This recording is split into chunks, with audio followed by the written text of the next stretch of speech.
Alright guys, today I'm going to be giving a shout out to the Ministry of Magic channel. You guys probably seen their comments down below. And also, quick thing, this is probably going to be my last upload just for a little bit because, there's a hurricane coming through and I do live in Florida, so I'm probably going to be out of power for a while. And it's probably going to, take me a second to get, back into the swing of things, but I just want to let you guys know this is going to be my last video for a while because I don't know when I'm going to get internet after tonight. So anyways, make sure to check out the Ministry of Magic channel. They're really, really good, and I would highly advise you to stick around, watch the video here. The trick really did surprise me as well, so here is the video, guys.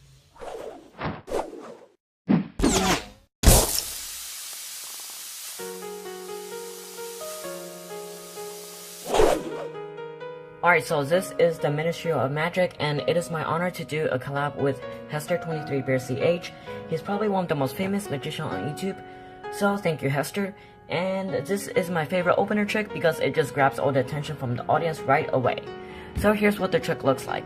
I'm gonna just get around half of the pack, it does not really matter, and I'll just use these cards.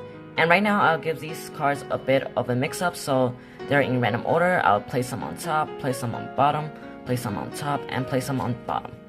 And the spectator could do this as well. He can shuffle the pack, but just to make it completely random, some cards go on top, some cards go on bottom, and I'll give the deck one more cut. Actually, I'll just keep cutting on until the spectator is satisfied, and if the spectator won, he can cut it himself. He can just mix these cards up a bit, and let's say spectator is satisfied right now. So I'll just give the deck a one last cut to make sure everything is random. Now I'll deal down 9 cards. So just like that, 9 cards in any random order, and the spectator can either say no or yes as I go through these cards. So let's say spectator says no for first one. He said no again for the second one. He said yes for the third one. So I'll take the third card face up. He said yes again. He said no. He said no. He said yes. He said yes. And he said no. Okay, and these 2 cards, I'll just throw them out of here. And let's look at these cards. The 5 and a 4, no match. A 6 and a 5, no match. A 9 and a 6, no match. A 10 and a 9, no match.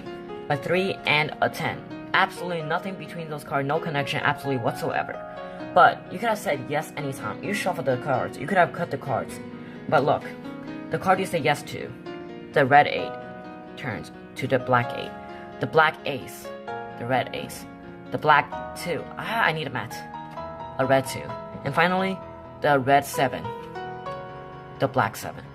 The spectator could have shuffled, spectator could have cut, said yes anytime, said no anytime, but they actually found perfect match 4 times. So that is the trick, and here is the tutorial for the trick. So here is the tutorial for the trick. So later I'll teach you guys how to shuffle the pack in a way to make this trick work, how to do the yes or no thing, and how to let the spectator shuffle the pack. So before I start, here's the setup. So this is gonna be your deck, and as I said, this is my favorite opener trick, so this is probably not gonna be a trick I end with or go in the middle because I usually have the setup on top. And so the setup is black, ace to 10, and the red ace to 10. You can do it in one suit, so you can say ace to 10 in all clubs and ace to 10 in all hearts. But because I just varied a bit, so it makes it look more random. So spades, club, diamond, heart, diamond, heart. It doesn't really matter as long as you have ace to 10. And remember, if you put the you have to make it in the specific order, or you can reverse both pile. So 10, 9, 7, 6, 5, 4, 3, 2, 1, and this pile has to be in that order as well. So, but this is the pile I like to have it, and usually when I start the trick, I just put this on top, and I look through the pile just randomly, and I catch a break, and I just break it off, and my trick is good to go. So you're only gonna use the top 20 cards, your ace to 10 from both colors. So now you'll give the deck a shuffle, but this is very important because if you don't shuffle correctly, the whole trick is gonna be messed up. So this is how you do the shuffle. You're gonna bring some cards over here.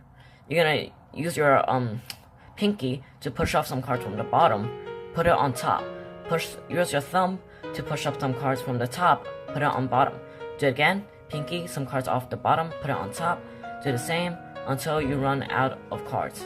And then you can do it once again if the spectator looks suspicious. So take some cards, use your pinky, break off some card, put on top, some cards on bottom, some cards on top, some cards on bottom, some cards on top, some cards on bottom. I'll go over this one more time just to make sure you understand it. Take the top card so first you're gonna break the top card, so this is just gonna be over here. Then use your pinky to push off some bottom card, put it on top, push off some top card, put it on bottom, push off some bottom card, put it on top of the pile, do the same until all the cards are done. So basically what you have right now is, you're not gonna have 8, 2, 3, 4, 5, 6, 7, 8, 9, 10, 8, 2, 3, 4, 5, 6, 7, 8, 9, 10, but you're gonna have this. You're gonna have the 8 to 10 in the middle, and the red ace is gonna be like 8, 2, 3, 4, 5, 6, 7, 8, 9, 9, 10. So that's okay. And you can give the deck a few cuts. Remember, the spectator should not riffle shuffle, so you can just ask the spectator to cut the cards anywhere. You can do a Charlie or you can do a Revolution, it does not really matter. And now the deck is not mixed up more, it's just still this, but this time it's ace, 2, 3, 4, and 5, 6, 7, 8, 9, 10 is on this side. So the size doesn't matter, it's just make sure you have the order correct. So now, since it doesn't matter, you're just gonna deal down 9 cards. And this part you could honestly let the spectator do, because some spectator, they question if you have some like advanced sleight of hand, Hogwarts thingamajiggies. So now I'm gonna tell you guys how to do this part. So if the spectator say no, you're basically like, oh sir, just deal the top card down. If he says yes, this is what we're gonna do. You're gonna do a wrist kill, meaning turn your wrist. And as you're doing this, you're gonna use your thumb to push it down. So as you're doing it, push it down. You're not gonna take this card and put it up. Instead, when you push it down, you're gonna take this card. So I'll do it in the exposed view, okay? So take the second to top card, and make sure you slide this card down so you can take the second to top card up. So let's say spectator say no, just take the top card, put it face down. Spectator say yes. Remember, use your thumb, push down the top card. Do a wrist kill, then take the second from top, deal it down. Say yes. Let's say he say yes again. Say no. Say no. And the final 2 cards, they can just go anywhere. It does not really matter. And you're just gonna reveal first that the ones he said no to, there's absolutely no connection between them, and the ones he said yes to, he actually found the perfect soulmates. I mean, the same number to each and every one of them. So that is the trick. I hope you guys enjoyed.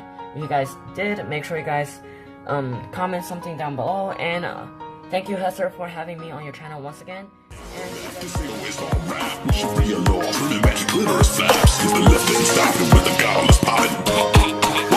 Hillary Coffin, she's a literal vampire, belly goblin, hobbling around, chasing after your mama. Let's go.